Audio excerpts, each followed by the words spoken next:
Aditya Degree Colleges, leading companies లో 10,000 plus placements with 13.5 lakhs highest package.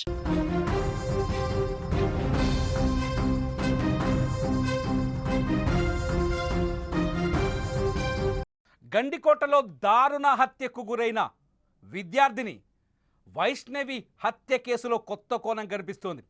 Vaishnavi dead body పైన, ఆమె dead body పైన కనిపిస్తున్న గాయాలు, రక్కిన గోళ్లతో రక్కిన దృశ్యాలు చూస్తుంటే హంతకుడు లోకేష్ ఒక్కడే చేశాడా, ఇంకెవడైనా ఈ హత్యలో పాల్గొన్నాడా అనే డౌట్స్ వస్తున్నాయి.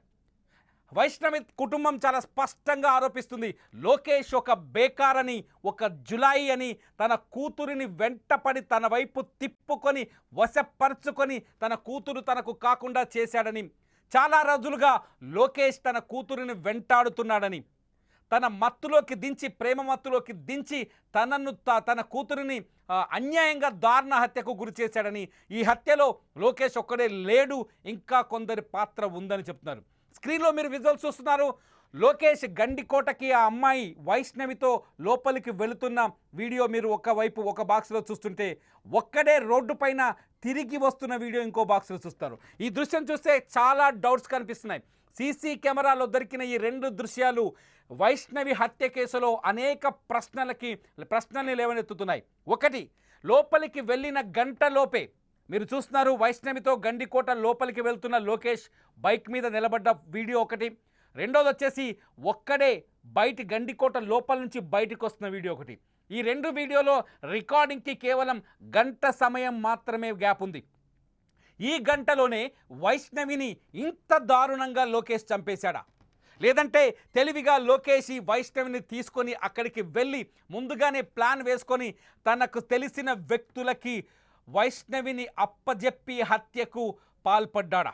ఇటువంటి అనుమానాలు అన్నీ కలుగుతున్నాయి. ప్రస్తుతం ఈ కేసుకు సంబంధించిన అప్డేట్స్ అందించడానికి మా కడప ప్రతినిధి సుదర్శన్ ఫోన్ లైన్లో ఉన్నారు. ఒకసారి సుదర్శన్ ఈ కేసును ఫాలో చేస్తున్నాడు. సుదర్శన్, మనకు రెండు రకాల విజువల్స్ కనిపిస్తున్నాయి. ఒకటి లోకేష్ లోపలికి వెళ్తున్న గండికోట లోపలికి వెళ్తున్న వీడియో ఒకటి, సీసీ ఫుటేజ్. అట్లాగే మరొకటి వచ్చేసి గంటలోపే తిరిగి వస్తున్న ఫుటేజ్. అసలు ఈ రెండింటిని చూస్తే ఎటువంటి డౌట్స్ వస్తున్నాయి సుదర్శన్? ఇక్కడ ఈ గంట లోపల ఏం జరిగింది లోపల అనేది ఇప్పుడు మిస్టరీగా మారింది. పోలీసులు కూడా దాన్ని ఛేదించే ప్రయత్నంలోనే ఉన్నారు. ఇద్దరు కూడా లోకేష్, వైష్ణవి ఒకే బైక్ లో వెళ్లారు. టోల్ గేట్ దగ్గర, అంటే అక్కడ పార్కింగ్ ఫీజు ఉంటుంది, దాన్ని కట్టే దగ్గర ఉన్నటువంటి సీసీ ఫుటేజ్ లో రికార్డ్ అయినటువంటి ఫుటేజ్ అది. అందులో ఇద్దరు ఒకే బైక్ లో వెళ్తూ ఉన్నారు. వెళ్ళిన తర్వాత గంట లోపలే వైష్ణవి లోపలే ఉంది, లోకేష్ ఒక్కడే బైక్ లో వచ్చాడు. ఈ గంట లోపలే ఏం జరిగింది లోపల అన్నది ఇప్పుడు మిస్టరీగా మారింది. అయితే పోలీసులు గుర్తించినటువంటి కొన్ని క్లూస్ ప్రకారము వీళ్ళ బైక్ వెళ్ళిన వెంటనే వీళ్ళ బైక్ వెనుకల మరో ఇద్దరు యువకులు వీళ్ళని ఫాలో అవుతూ వెళ్ళినట్టుగా పోలీసులు గుర్తించారు. ఆ ఇద్దరు యువకులు ఎవరు, వాళ్ళు వెళ్ళిన తర్వాత వీళ్ళతో, అంటే లోకేష్ తో జాయిన్ అయ్యాడా, ముగ్గురు కలిసి ఆ అమ్మాయిని వేధించారా, అమ్మాయి పైన అత్యాచారం చేసి చంపేశారన్న అనుమానాలు కూడా వారి తల్లిదండ్రులు వ్యక్తం చేస్తూ ఉన్నారు. అంటే చాలా మంది గండికోటకు వెళ్ళినప్పుడు అక్కడ ఉన్నటువంటి చాలా ప్లేసెస్ చూడడానికి ప్రిఫరెన్స్ ఇస్తారు, అంటే ప్లేసెస్ చూడడానికి ప్రాధాన్యత ఇస్తారు. కానీ అక్కడ ఉన్నటువంటి రంగనాయక స్వామి టెంపుల్ వెనుక వైపున ముళ్ళ పొదల దగ్గరికి ఎందుకు వెళ్లాల్సి వచ్చింది? నిజానికి అక్కడంతా కూడా అటవీ ప్రాంతం లాగా ఉంటుంది, ముళ్ళ పొదలు ఎక్కువ ఉంటాయి. ఎవరు కూడా అక్కడికి వెళ్ళరు. టెంపుల్ సరౌండింగ్స్ లోకి వెళ్ళి చూస్తే ఆ వ్యూ కనిపిస్తుంది, అంతే తప్ప ఎవరు ఆ ప్రహరీ గోడ దిగి అటువైపుగా వెళ్లరు. కానీ డెడ్ బాడీ అక్కడ పోలీసులకు లభించింది. అంటే అక్కడి వరకు వీళ్ళు ఎందుకు వెళ్ళారు అన్నది ఇప్పుడు మిస్టరీగా మారింది. ఎందుకంటే గండికోటకి వెళ్ళి అక్కడ సైడ్ సీన్ చూసి ఎంజాయ్ చేసి రావాలంటే రావచ్చు, కానీ వీళ్ళు ఏకాంతంగా కలవడం కోసం వెళ్ళారా అక్కడి వరకు? అక్కడికి లోకేష్ అంటే సుదర్శన్, ఇక్కడ ఒక పాయింట్ సుదర్శన్, వెనకాల ఎవరైతే బైక్ మీద ఇద్దరు కుర్రాళ్ళు వచ్చారని అనుమానాలు వ్యక్తమవుతున్నాయో వాళ్ళని ఐడెంటిఫై చేసే ప్రక్రియ ఏమైనా మొదలైందా, లేకపోతే వాళ్ళు అసలు ఏం జరిగి ఉంటుంది? ఈ లోకేష్ క్యారెక్టర్ ఏంటి? లోకేష్ క్యారెక్టర్ అంటే కంప్లీట్ గా జులాయి, అతను ఇంటర్మీడియట్ డ్రాప్ అవుట్, ఊర్లో ఉంటాడు, జులాయిగా తిరుగుతూ ఉంటాడు. వాళ్ళ తల్లిదండ్రులు కూడా అతన్ని పెద్దగా పట్టించుకోరు. తనకు ఒక సొంత బైక్ కూడా లేనట్టుగా చెప్తూ ఉన్నారు. కాకపోతే వాళ్ళు వీళ్ళ ఫ్రెండ్స్ అడిగి తీసుకుంటూ ఉంటాడు.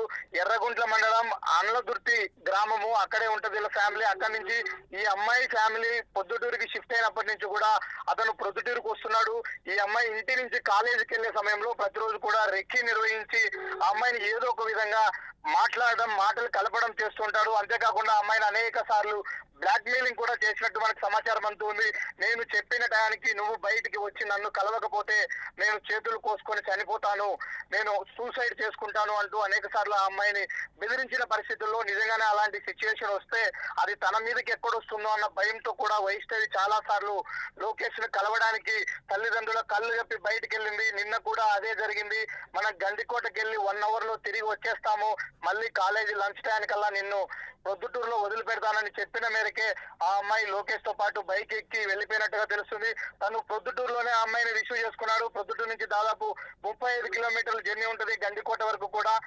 ఇద్దరు ఒకే బైక్ లో వెళ్లారు. గండికోటలో లోపలికి ఎంటర్ అయ్యేటప్పుడు సీసీ ఫుటేజ్ లో రికార్డ్ అయింది. తర్వాత వీళ్ళిద్దరు వెనుక అంటే ఆ అమ్మాయి పడి ఉన్నటువంటి ప్రాంతాన్ని పరిశీలిస్తే, ఆ అమ్మాయి దేహం పైన ఉన్నటువంటి మృతదేహం పైనటువంటి గాయాలను పరిశీలిస్తే కూడా ఇది ఒకరు చేసిన చర్య కాదు, ఖచ్చితంగా ఇద్దరు ముగ్గురు ఇందులో ఇన్వాల్వ్మెంట్ ఉంది, ఖచ్చితంగా ఒక గ్యాంగ్ చేసిన పని. ఎందుకంటే అమ్మాయి మొహం మీద ఘాట్లు ఉన్నాయి, అమ్మాయి చెస్ట్ మీద గాయాలు ఉన్నాయి, అలాగే వివస్త్రం చేశారు. అమ్మాయి ఒంటి పైన నూలు పోగు కూడా లేని పరిస్థితి. ఒక ముళ్ళ పొదల్లో అంటే దాచేశారు, ఒక అనాథ శవాన్ని ఎలా పడేస్తారో ఆ విధంగా ముళ్ళ పొదల్లో డెడ్ బాడీ ఎవరు గుర్తించకుండా పడేసిన సిచ్యువేషన్ లో ఉంది. కాబట్టి ఖచ్చితంగా ఒకరైతే అంత దూరం తీసుకెళ్లలేరు, ఒక్కరైతే ఆ విధంగా చేయలేరు. కాబట్టి ఇతని వెనుక గ్యాంగ్ ఉంది. ఇప్పుడు ఆ ఇద్దరు ఎవరైతే వెనుక వైపు వెళ్ళారు అంటున్నామో వాళ్ళను గుర్తించే పనిలో పోలీసులు ఉన్నారు.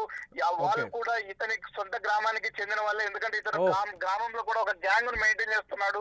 ఇతనితో పాటు 3-4 గ్యాంగ్ చేసుకుని ఎప్పుడు తిరుగుతూ ఉంటాడు. ఆ గ్యాంగ్ లో ఉన్నటువంటి సభ్యులైనా లేకపోతే వేరే వాళ్ళు ఎవరైనా ఉన్నారా అన్న కోణంలో ఇప్పటికైతే కొంత అనుమానాలు బలపడుతూ ఉన్నాయి. మరొక విషయం కూడా ఇప్పుడిప్పుడే బయటకు వస్తూ ఉంది. ఇతను ఆ అమ్మాయి పోలీసుల విచారణలో మొదటగా చెప్పింది, ఎస్ మేమిద్దరం కలిసి గండికోటకి వెళ్ళాము, ఆ విషయము మా తల్లిదండ్రులకు తెలిసింది, వెంటనే అక్కడి నుంచి వెళ్ళిపోమని ఆ అమ్మాయిని జమ్మలమడికి వచ్చి బస్ ఎక్కిచ్చేశాను నేను అని మరో వర్షన్ కూడా పోలీసులకు చెప్తూ ఉన్నాడు. అంటే విచారణలో చెప్తున్నాడా అమ్మాయిని అప్పటికే నేను గండికోట నుంచి తీసుకొచ్చేసి బస్ ఎక్కేసాను జమ్మలమడిలో అని?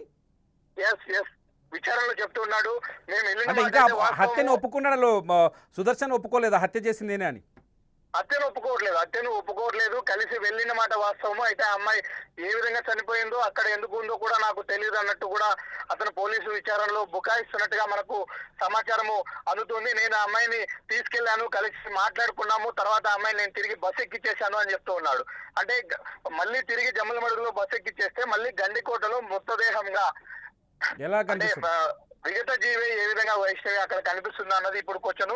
దీని అంతటి కూడా ఎంటైర్ పోలీసులు ఇక్కడ కాలేజ్ దగ్గర అమ్మాయిని రిసీవ్ చేసుకున్న దగ్గర నుంచి అక్కడి వరకు వీలైనన్ని సీసీ ఫుటేజ్లను పరిశీలించే పనిలో పన్నారు. ఇప్పటికే ప్రొద్దుటూరు జమ్మలమడుగు పోలీసులు ఇద్దరు కలిసి ఈ కేసును విచారిస్తున్నారు. ఎందుకంటే ఒకవైపున అమ్మాయి తల్లిదండ్రులు ఆగ్రహం వ్యక్తం చేస్తున్నారు, వాళ్ళని ఎన్కౌంటర్ చేయాలి, మా అమ్మాయి మృతదేహం దహన సంస్కారాలు అయిపోయే లోపలే వాళ్ళు కూడా మృతదేహాలుగా మారాల్సిందే అంటూ వాళ్ళు ఒకవైపు ఆగ్రహం వ్యక్తం చేస్తున్న నేపథ్యంలో పోలీసులు ఈ కేసును చాలా సీరియస్ గా తీసుకున్నారు.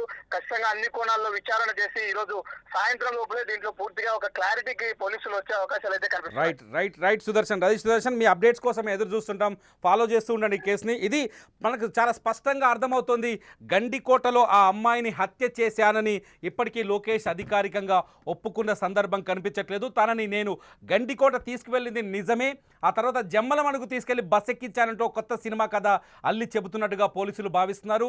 లోకేష్ ఒక జులాయ్ అని తెలుస్తోంది.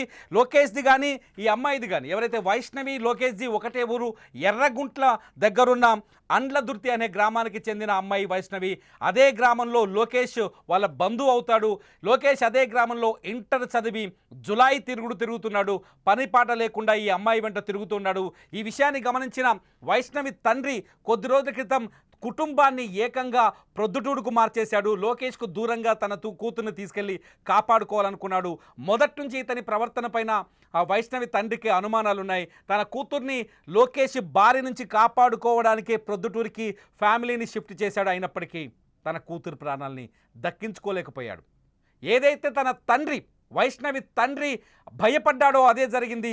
లోకేష్ని ప్రేమించి లేకపోతే లోకేష్ మాయలో పడ్డ పాపానికి వైష్ణవి తన ప్రాణాలని కోల్పోయింది. గండికోట అడవుల్లో లేకపోతే గండికోటలో శవంగా తేలింది. వైష్ణవి ఒంటిపైన 2 రకాల గాయాలు కనిపిస్తున్నాయి. ఆమె ముఖం పైన గోళ్లతో గీసినట్టుగా గాయాలు కనిపిస్తున్నాయి. అట్లాగే ఆమె బాడీ పైన కూడా గోళ్లతో రక్కినట్టుగా గాయాలు కనిపిస్తున్నాయి. సిచ్యువేషన్ కానీ క్రైమ్ సీన్ కానీ ఇవన్నీ అబ్జర్వ్ చేస్తే పోలీసులు అనుమానిస్తున్నారు ఈ హత్యలో ఒక్కరు పాల్గొనలేదు, ఈ హత్యలో కొందరు వ్యక్తులు పాల్గొన్నారని అనుమానిస్తున్నారు. అంతేకాదు సీసీటీవీ ఫుటేజ్లో కూడా కొంత పోలీసులకు సాక్ష్యాలు దొరికినట్టుగా తెలుస్తోంది.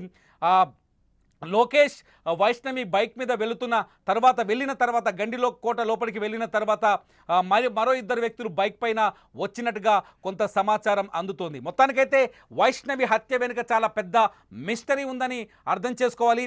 వైష్ణవిని చంపడం వెనుక పెద్ద ప్లాన్ ఉందని కనిపిస్తోంది. హంతకుడు లోకేషేనా, లోకేష్తో పాటు ఇంకెవరైనా ఉన్నారా? లోకేష్ ఒక్కడే ఈ హత్య చేసుంటాడా, లేకపోతే తన ఫ్రెండ్స్ కాకపోతే తన జులాయి గ్యాంగ్ని తీసుకొచ్చి అఘాయిత్యానికి పాల్పడి హత్య చేసుంటారు? ఎందుకంటే వైష్ణవి శరీరం పైన డెడ్ బాడీగా దొరికినప్పుడు నూలు పోగు కూడా లేదని చెబుతుంటే గుండెకు బాధ కలుగుతుంది, కళ్ళకు నీళ్ళు వస్తున్నాయి.